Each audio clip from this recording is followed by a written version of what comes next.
比东北还冷的西藏冬天，我们是如何应对的？为了保护环境，比暖气空调更暖和，也更健康，而且也很环保，不会造成材料浪费。这个就是藏族人的智慧。我刚到家，第一天就下雪了，好冷啊！最近这几天走了西藏很多地方，看到各种不同的风光，感慨大自然的神奇之处。自然风光就和一个人一样，有不同的面。如果要了解西藏，不把所有地方走完看完，了解的就是表面。新的一年，好好计划自己的人生，朝着认准的道路去前行，努力实现梦想。不过这之前，爸爸妈妈要去拉萨逛一逛，所以卓玛和弟弟从城市先回农村，一来照顾奶奶，二来帮忙每天的农活。我的家乡是青藏高原西南部的日喀则江孜县，海拔4300米。刚回来就有大雪迎接我们，山上和土地都披上了洁白的新衣，可惜忘了动手堆个雪人。白茫茫的雪覆盖了整个村庄。日喀则这边真的现在天气特别的冷。西藏的寒冷有自己的特点，海拔越高，气候越低，而且还有大风。我们知道全国的城市中，东北大兴安岭的漠河是最冷的。在西藏阿里地区的改孜县，海拔平均4700米，零下气温32摄氏度。改孜县每年46天都吹着17米1秒的大风，把人吹得一脸懵。所以说，西藏阿里地区改孜县和漠河的寒冷差不多，比东北其他地方更冷。西藏农村里基本上没有空调和暖气，那么如何应对冬天呢？罗妈和弟弟去收集一些东西，就开始准备了。日喀则虽然没有阿里冷，但是也特别冷。西藏农村的劳斯莱斯向你奔来。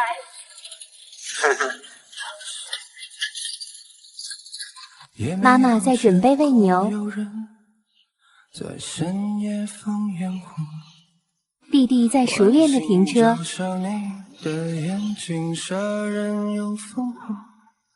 我们家有2辆电动车，就是这种电动3轮车，这个就比较我们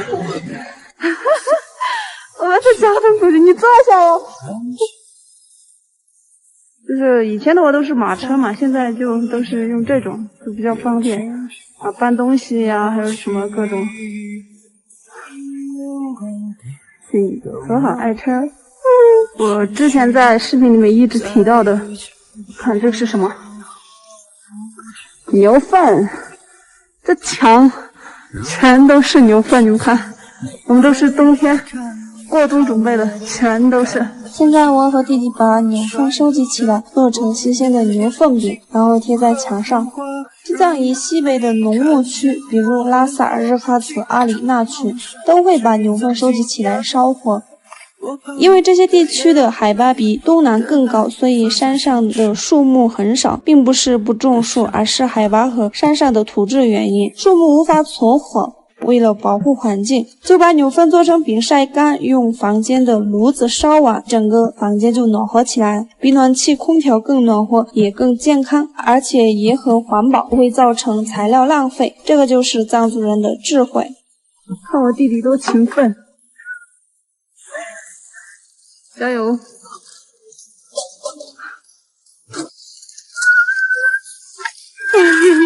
这个房子的话，就是房子上面就不会弄的，因为它阻碍那个建筑的，就是美观吧，就不会弄的。其余的墙都是，看我后面的，全都是那个牛粪，这些都是冬天用来烧火的。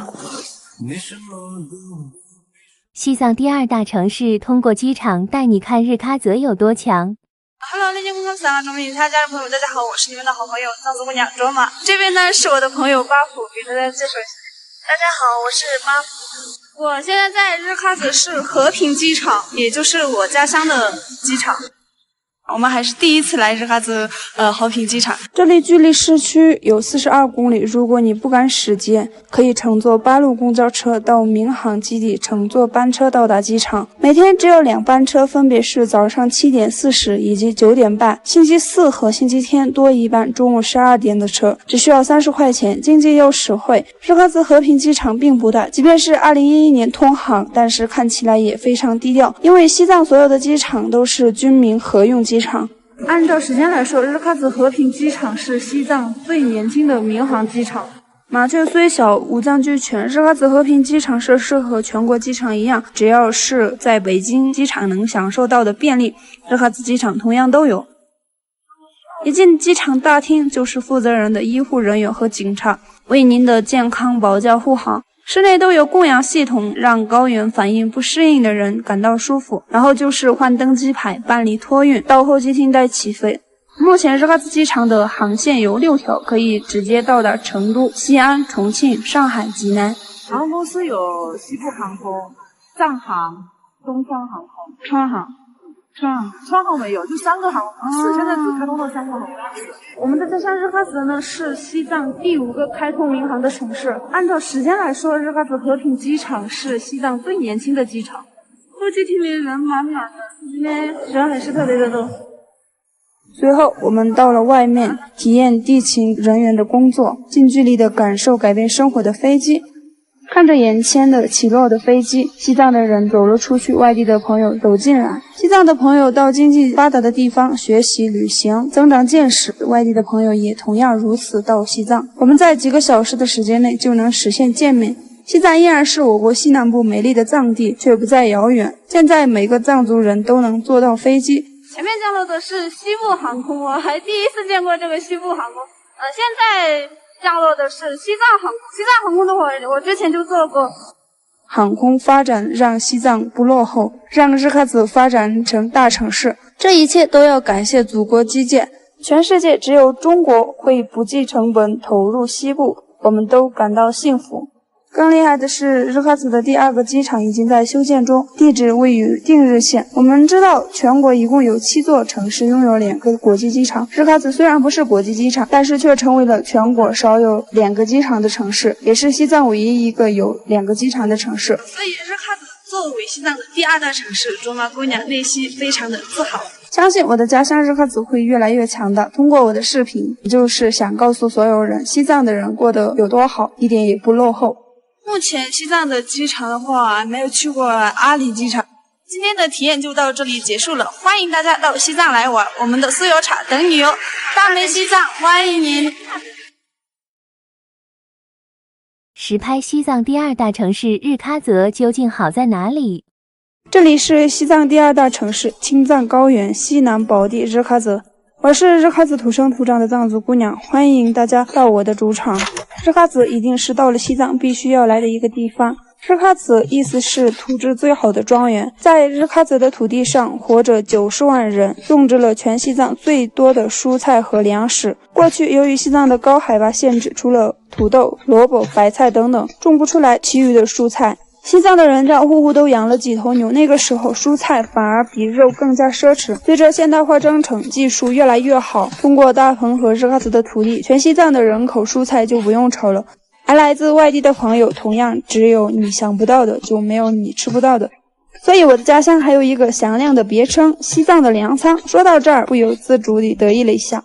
走在日喀则的街头，你看到了桑珠兹宗堡，一定会认为自己穿越到了拉萨。日喀则是最接近拉萨的地方，桑珠兹宗堡也叫小布达拉宫。日喀则拥有浓厚的后藏文化，班禅大师的行宫扎什伦布就在此地。还有一个世界第1高峰，小学就学过珠穆朗玛峰。如果要实现人生意义，一定要去感受珠峰的雄伟。日喀则既在世界之巅，也有海拔很低的吉隆沟、扎木沟。如果西藏大部分树木都在林芝，第2多的树木就在日喀则。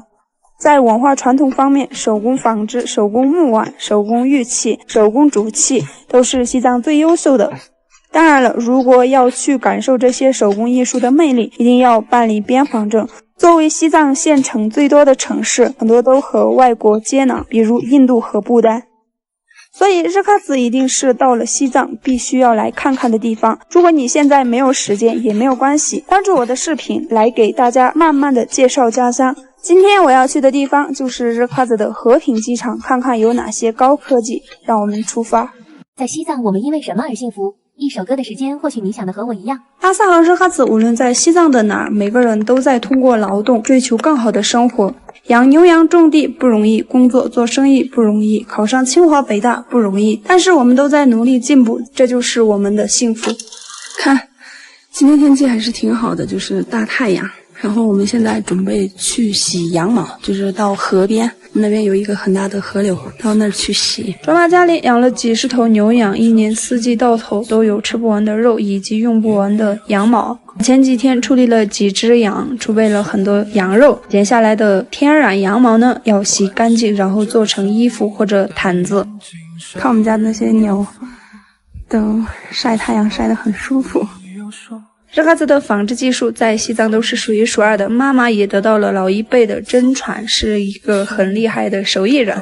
在卓玛家里用的被子、毯子基本上都是不用买的。再带这个雨鞋，看，这些都是我们今天要洗的羊毛，这么多。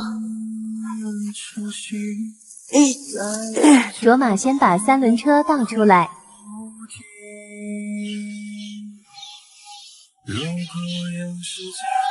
这么多，什么时候才能洗完？今天的一天估计在河边过了。我们出发了。你在干什么？我们在修装载机。那你去看一下我弟弟跟爸爸他们在干什么。把这个门关上。自己学着修，我们什么都会做。他们在这修装载机，我们先去洗羊毛了。走吧。今天的天一片蓝，我们家的于师傅、于司机，我们现在已经到目的地了。看，就在这个河流里面洗，远处都是雪山，雪山下面在洗羊毛。这些羊毛洗了之后，就是我们做一些衣服啊，还有一些羊毛的被子呀、毯子呀之类的。我妈说今天洗的这些准备要做那个毛毯，羊毛毯，但是这个工序还是非常长的，从羊身上剪下来，然后再进行洗，然后把这些一个一个的弄，反正是一个很长的一个工序。牛羊在西藏农牧区家庭中举足轻重，全身都是宝贝。无论是皮毛还是牛羊粪，都能充分利用。它们可以变成燃料和衣服，而牛奶和奶牛除了喝，也能被做成奶渣和酥油茶。这些是藏族生活中最重要的部分。大牛生小牛，小牛在长大，就像我们人一样，生命一直延续下去。家里养了几十头牛羊，就产生了100万价值。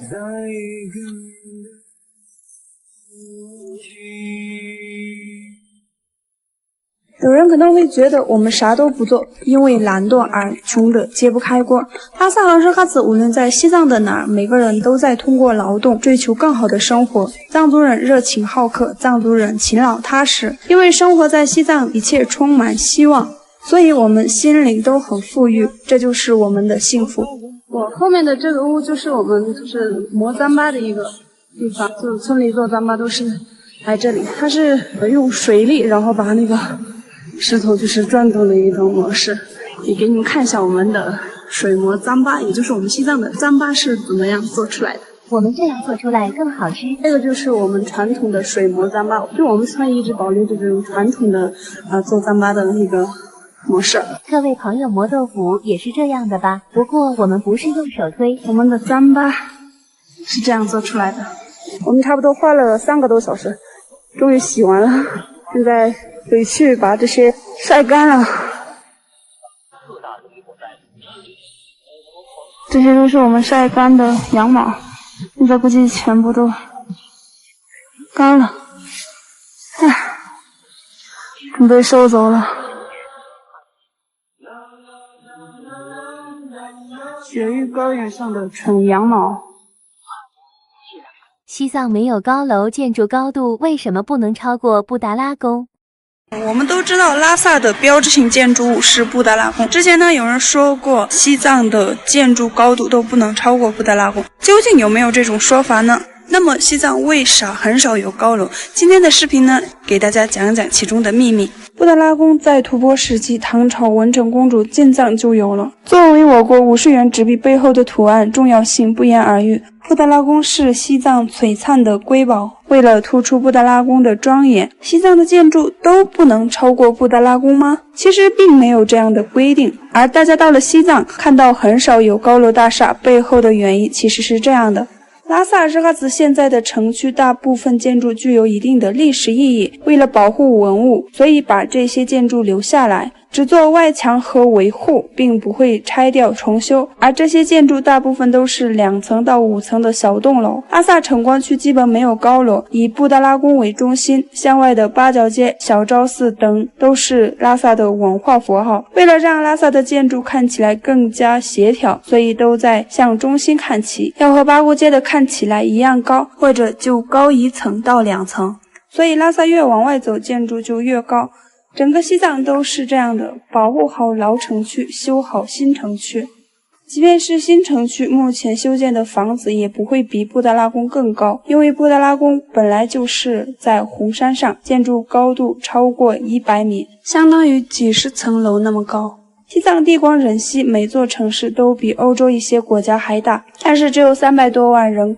有人在城市里生活，也有人在县城、牧区、农区生活。如果修很多北上广深那样的高楼，那么就会造成浪费，出现很多空楼。而且西藏最高海拔地区修高楼也会比平原更困难。西藏目前的城市建筑足以容下每一个人，还可以欢迎更多外地朋友前来。通过我的介绍，不知道大家发现没有，日喀则虽然是西藏的第2大城市，但是道路两侧基本上都是2到3层的小栋，没有高楼大厦。如果西藏只有高楼和霓虹，而忽略了传统文化，那么就是徒有其表，没有灵魂。所以在西藏，建筑高度不超过布达拉宫。到西藏来玩，可以看到西藏的城市建设很整齐，房子之间也很协调，这是属于西藏独特的美丽。西藏的人勇于接受新鲜事物，也会传承好的文化。在日喀则扎什伦布寺前面，很多人都在朝拜，用自己的方式无比真诚地为自己也为全国的朋友祈求一份美好。藏族朋友也越来越优秀，大美西藏，欢迎您。为什么说拉萨是西藏第1大城市，日喀则是第2大城市？西藏的面积超过122万平方公里，但是只有6个地级市，一个地区综合下来，每一座城市的面积就会很大。西藏面积最小的地级市是拉萨，仍然比欧洲国家比利时还大，为31662平方公里。面积最大的地级市为纳曲，比欧洲的德国更大，面积超过43万平方公里。西藏第2的是阿里，第3的就是日喀则，第4是林芝，第5是昌都，第6则是山南。那么到这里，有人就会疑惑，之前不是说拉萨是第1大城市，日喀则是第2大城市吗？怎么我说的又不一样了？Hello， 链接公众3个周明家人朋友们，大家好，我是你们的好朋友藏族姑娘卓玛，感谢大家的支持。我呢现在在日喀则市区，这2天在日喀则市区办点事情，所以呢今天就想带大家去看一下西藏的第2大城市日喀则市区到底是什么样子。欢迎您来到美丽的后藏城市日喀则，这里主要生活着藏族朋友以及来自山东、上海、东北、四川、重庆、河南的朋友。走在日喀则的街头，我们可以看到上海路、山东路、黑龙江路、吉林路。因为我国的这4个省市是日喀则的兄弟省市，负责援建日喀则的发展。日喀则拥有世界之巅珠穆朗玛，还有神奇美丽的亚东，一边是海拔最高，一边是海拔最低。在日喀则能看到多样风光，这里的美食丰富多彩，这里的人热情好客。如果来到西藏，一定要来日喀则看看。之所以说日喀则是西藏第2大城市，基本根据就是城市建设面积。桑珠自区是日喀则城市中心，这里的面积是西藏第2大市区面积。而卓玛的家乡江孜县以及其他县城从桑珠自区过去需要几个小时，由国道之间连接，并没有挨在一起，所以就不算城市面积。就像是拉萨的中心是城关区，现在随着发展，把堆弄德庆区和城关区连成一片，所以以城市建设面积来说，拉萨就是西藏第1大城市。除此之外，人数和商业程度也是综合指标。拉萨是西藏的经济文化中心，所以是西藏第1。而日喀则在西藏是人数最多、粮食产量最高、城市建设面积、经济产值第2。就像全国最大的城市是上海，第2大是北京，第3大是广州一样，都是通过城市建设面积还有综合指标来排类的。目前整个西藏的城市中，也只有拉萨市区面积超过100平方公里，第2大的日喀则只有33平方公里左右。那曲和林芝都在22平方公里左右，山南只有18平方公里左右，最后有2座城市不到10平方公里，分别是阿里和昌都。西藏地广人稀，每座城市都有代表性文化。人生来到西藏一次，就从林芝开始，到所有的地方看看。西藏的第一个机场在哪里？又是如何诞生的？看完这个视频，学习一个小知识。我们吃的新鲜蔬果、用的电子产品和潮流衣物，所有生活用品都从全国各地到拉萨，以贡嘎机场为中心，通过飞机、火车、货车，一天内送到西藏每一座城市和县城乡镇。因为这座机场才便利了我们的生活。贡嘎机场作为西藏最大的航空枢纽，唯一的国际机场，我们自豪于家乡的发展。除此之外，还有很多你不了解的。看完这个视频，一定对你有所帮助。我们西藏的第一个机场在哪里？如果5年前问我这个问题，我一定不知道。那个时候我高中毕业，接到大学录取通知书，第一次离开家乡日喀则到拉萨，然后第一次到林芝。因为当时我只坐过汽车，所以并不知道哪里有机场。随着时间的增长，学到的知识越来越多。上大学时通过拍视频赚到了人生第一桶金，有了钱我就想去成都看看，在林芝机场第一次乘坐飞机，随后在重庆、广州、深圳、西昌、昌都、拉萨都坐过飞机，了解到了西藏航空的发展过程。拉萨是西藏的中心城市，很多人都知道第一个机场在拉萨，但不是现在的贡嘎机场，而是当雄机场。1955年，西藏的第一个机场选在了当雄，由5000名藏族群众和4000名工程兵共同修建，耗时1年修通，体现了我们的团结一心。机场的跑道长4500米，材料是草地和沙土。提出这个修建方案的人是我国伟大的科学家钱学森先生。当雄的海拔为4230米，根据当时的条件，这是最好的方案了。直到1956年5月，从青海玉树到拉萨的首飞实验才成功，1965年才开通北京到成都，然后再到拉萨的航班。1966年11月，当雄机场退出历史舞台，贡嘎机场正式投入运营。作为规模最大的高原机场之一，拉萨贡嘎国际机场有多厉害？这里是拉萨贡嘎机场新运行的 T3 航站楼。2021年8月7号，拉萨贡嘎机场 T3 航站楼正式运行。作为西藏机场最年轻、最现代化的航站楼，究竟有哪些黑科技呢？今天带大家一探究竟。这边呢是所有的大机场呀，这边呢是大巴车，那边是出租车，里面就是航站楼。总体来说呢，这里客流量还是蛮多的。待会去参观西藏的博物馆，我给他们打导游。无论到哪儿都要扫一下行程码跟健康码。西藏现在越来越好了，到处都是肯德基，看到没有？这机场里面。西藏拉萨贡嘎国际机场 T3 航站楼建筑面积 8.8 万平方米，是全球规模最大的高原机场之一。走进 T3 航站楼，你能感受到满满的科技，和全国所有的大型机场一样，设施一应俱全。自助值机台可以通过手机处理，然后渠道登机牌，如果不会，可以到人工柜台办理。拉萨贡嘎国际机场一共有10个航空公司，实现了我们短短几个小时到达全国各地的愿望。其中西藏航空的飞机最多，可以飞往32个城市，第二大的是四川航空，可以飞往11个城市，以及尼泊尔的首都加德满都。接下来依次是东航、南航、国航、成都航空、重庆航空、西部航空、祥丰航空、厦门航空。有没有一个来自你家乡的呢？如果第一次到贡嘎机场找不到各航空公司的柜台，除了指示牌，还有热情的工作人员，即便是第一次坐飞机，也不用担心迷路。不是我们那个手机城市柜台会给大家提供一些那个红色和黄色的标签吗？然后拥有了这个标签以后，我们可以优先办理值机，然后也可以优先登机。在首次乘机柜台有许多方便残疾人的服务，比如免费的轮椅、比头等舱更快的登机等等。除此之外，贡嘎机场还有专门的女性通道，专门给女性通道，专门设置个女性通道，在人对。女生的一个安检员会进行对女生的一个室内的一个比较优质的一个安检服务。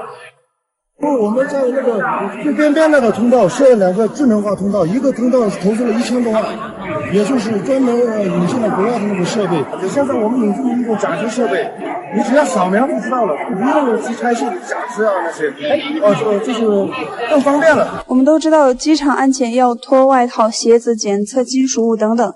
在拉萨贡嘎机场，不仅仅是针对残疾人安检方便，对于普通人也不需要脱外套这些过程，只要经过安检的机器扫描后就能通过安检，并检测出金属物等。作为西藏最年轻的航站楼，所有的科技都是最新的。这个就是西藏全智能化的安检系统。不仅如此，机场还有专门的行李寄放处，如果不小心把身上的物品弄丢，寄存处24个小时都会有人接受咨询。寄存处会把失物进行拍照，存到电脑的系统中，无论过了多久都能找到失物。如果身份证丢了，在航站楼里就可以快速办理临时身份证，在微信扫描民航临时乘机证明，手动输入身份证号进行人脸识别即可。识别完之后就会出现一个凭证，凭证上面上端有二维码，有效期为15天，有效期内全国机场都可以通用，这是我们无纸化的办理。第二种方法就是在我们这个办证机上通过线下的办理，输入自己的证件号。如果你拿着戒指向我求婚，我家里的10几头牛羊一半是给你的嫁妆了。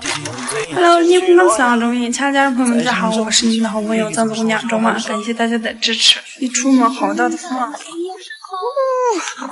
我现在出去买点菜，我跟室友今天晚上准备做个火锅。大街上人稍微多了一点，前几天过年期间，街上一个人都没有。现在他们回家过年的大部分都回来了。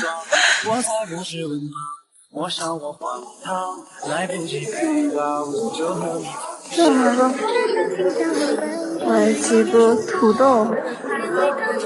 土豆吗？啊，对。你要多少？你大半能要多大一点？是一个饭吗？再来一点点的生菜嘛，这2个就够了。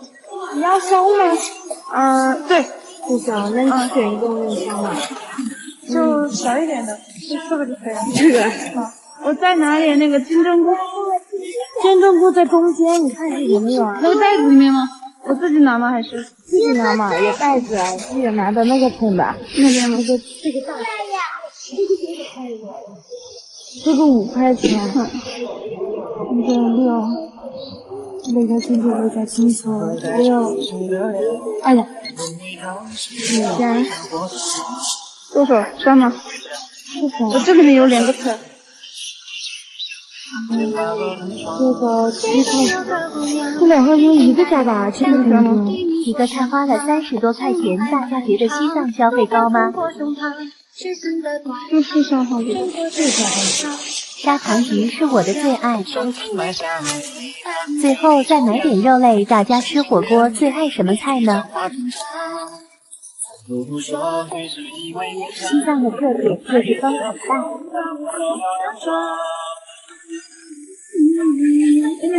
先准备，吃火锅前先给大家科普一件事。不知道大家有没有发现我手上戴的这个戒指？很多细心的朋友在评论区就跟我说：“罗马，你戴戒指了，是不是已经结婚了？你们看我刚毕业这么年轻，怎么可能这么早就结婚了呢？”那么今天这期视频呢，我想给大家讲一讲，在我们西藏藏族朋友没有结婚也要戴戒指，以及我们对戒指的一些看法。藏族人为什么没结婚也要戴戒指呢？这个首先和我们的祖先有关系。西藏是地广人稀的高原，过去没什么房子，祖先都是游牧民族，一路放牧一路安家，金银首饰并不算大件，为了不弄丢，所以祖先就戴到手上。在我们这边呢，就是戴戒指没有特殊的一些看待吧。还有藏族头上戴的那些玛瑙、绿松石，也是祖先的习惯，然后传承了下来。就是随便戴嘛，你想戴就戴。我记得上初中、高中的时候就开始戴，大街上面看到一些好看的戒指，就是比较便宜的那种，然后就是随便戴。藏族结婚的习俗以及婚礼的仪式和别的地方不一样，特别具有特色。等我那个帅气的弟弟结婚了，我就好好的给大家展示一下。虽然藏式婚俗极具特色，但也有和你们一样的习俗，比如我们结婚其实也有婚戒的，在藏式婚礼现场，男女也会交换戒指。当然，每个人都有自己的结婚方式，在戒指这一块，我们的看法也有很多是不同的。这没有说就是你结婚了必须要戴戒指，你不结婚不戴戒指，没有这种说法。所以呢，我们就是随便戴。对于很多女生来说，钻戒就是人生的一个很重要的仪式。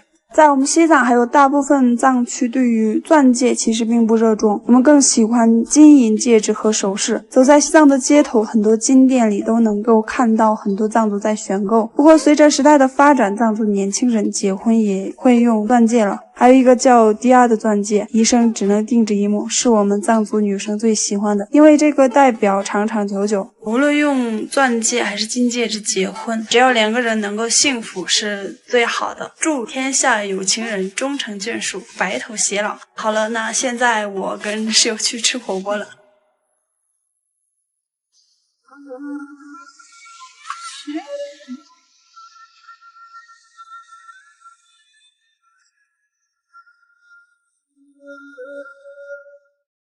美丽大方，温柔善良，你们知道我们藏族姑娘到底有多好吗？如果问我最崇拜的女人是谁，23年之前一直是我的妈妈，她的人生都奉献给了家庭，让我和弟弟平安长大。在西藏日喀则江孜县的农村，由于爸爸和弟弟还有我都要出门奋斗，妈妈扛起了所有的农活，独自照顾奶奶。她是我心中的女强人。Hello， 链接公看萨玛中文，其他家人朋友们，大家好，我是你们的好朋友藏族姑娘卓玛，感谢大家的支持。今天的视频呢，我想给大家讲讲我们藏族姑娘的一些优点。如果娶了藏族姑娘，那应该是一种福气。其实藏族姑娘对于感情比较重要，如果男方是对的人，对待感情我们也会很真诚的。虽然现代社会光有爱情没有面包也是不行的，因为走过恋爱的几年，走进婚姻殿堂后，还是要从浪漫回归平淡，面对柴米油盐酱油醋。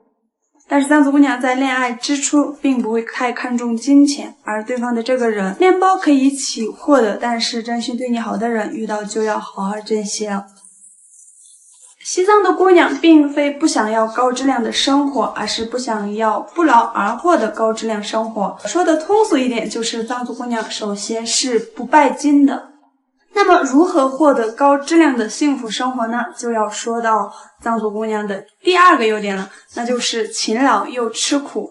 走在西藏的工地上，除了来自四川、重庆的朋友，也不乏本地的藏族人。藏族女人们个个也力大如牛，不怕辛苦，工程材料扛起来就走。而念完大学的藏族姑娘也在城市里找到一份工作，拿自己的薪水，自己攒钱。即便是农村，媳妇们也能包办农活和家务。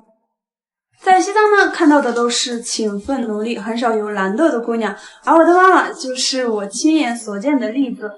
我们家有10几头牛羊，10几亩农田，妈妈每天都要早起做饭、挤牛奶，给牛羊喂食，然后去农田里劳作。夏天的时候，家里除了妈妈和奶奶，我们都全部就出去工作了。她一个人扛起家庭，就是为了和爸爸一起让生活更好一些。藏族姑娘们，无论是工地搬砖、城市里工作，还是农田里劳作，都是为了和爱的那个他一起实现高质量的生活。那么第3点呢，就是藏族姑娘都很孝顺。在整个藏区呢，我们都非常尊重老人，并且会好好照顾长辈的。比如我的妈妈对奶奶就是特别好，作为长寿老人，奶奶的身体肯定不如年轻的时候，但是我们一家人都会轮流起来细心照顾。当然了，卓玛姑娘现在还没有能力，一定要更努力一些，以后想父母还有奶奶带他们到成都去看看。藏族人们都很喜欢成都这座城市，如果要选择西藏以外地方买房，首选当然是成都。实际上在西藏，藏族姑娘还是比较独立的，我们的家庭组成大部分都是男主外女主内，有时候男方出去工作，我们就能挑起大梁，照顾好这个小家，无论自己多辛苦，抱怨过后继续打理，让家庭生活井井有条。但是卓玛真的也要感慨一下，随着生活水平不断的提高，藏族男孩和女孩走在了一个平行道。过去的藏区女孩子地位确实要低一些，但是现在男孩子们都理解了对方，可以一起做事业，可以更有远大的追求，可以按照自己的剧本过出精彩的人生。我知道川渝地区有一种说法，就是怕耳朵，意思就是男孩子怕老婆。但是电影《叶问》中有一句台词，没有怕老婆的男人，只有尊重老婆的男人。不知道大家有没有看过藏族导演万马才旦的电影《气球》，剧情里表达的现象依然还有，但也越来越少了。我们藏族男孩也很贴心姑娘们了。总体来说，藏族姑娘都能吃苦孝敬大方，能理解体贴另一半，并且独立坚强。面对家庭，女孩们齐心协力；面对外界的事物，也能保持心地善良。相对来说，藏族姑娘单纯可爱，也不怕干活累和脏。美好的生活，藏族姑娘们也会努力去创造。当然了，有优点就会有缺点，希望未来我们大部分的藏族姑娘都能更加大胆创新，有主见，要才华和魅力于一身。如果还有遗漏，欢迎理性补充。最重要的是，我们藏族姑娘呢，个个都是美女。娶了我们，你的生活一定会更好的。好了，那么今天这期视频呢，就到这里结束了。欢迎长按点赞，进行强烈推荐，点个关注不迷路。我们下期视频再见。